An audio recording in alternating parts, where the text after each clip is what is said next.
While local partnerships with ICE are nothing new, through Senate Bill 8, sheriffs across the state will have to apply to the 287G program, which could bring some big changes in their role of enforcing immigration here in Texas. Marco Bedonell has more. This is about the rule of law, so it's just sheriffs following the law. New legislation can mean some new responsibilities for Texas sheriff's offices. Starting January 1st, Senate Bill 8 will require sheriff's departments to apply for the 287G program.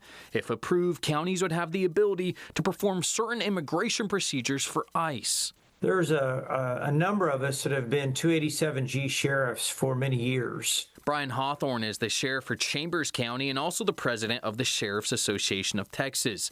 He says that while some sheriffs have been a part of the program for years, others are now flocking to apply. Now that it's passed, I feel like there are a lot of sheriffs that are, doing everything they can to be in compliant with the law. ICE offers 3 models Texas sheriffs can apply for, the most popular being the jail enforcement model, which gives the agencies the power to identify and process removable aliens at their jails. We recognize that there is a detainer on them, and we hold them for ICE. The task force model and warrant service officer program takes it a step further.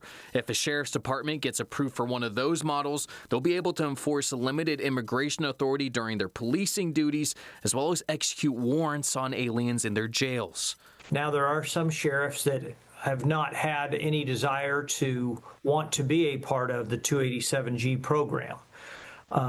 Mostly it has a lot to do with politics. Not everyone has been on board with the new law, which has drawn criticism from civil rights groups across the country, like the ACLU of Texas, which says it'll force sheriffs to do the work of ICE in support of the government's mass deportation efforts.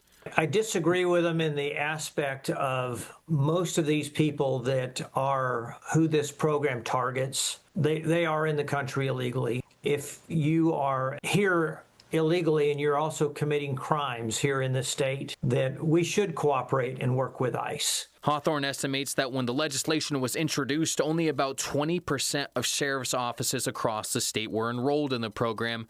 Now that it's passed as law, DPS data shows that hundreds of offices have now applied to the program.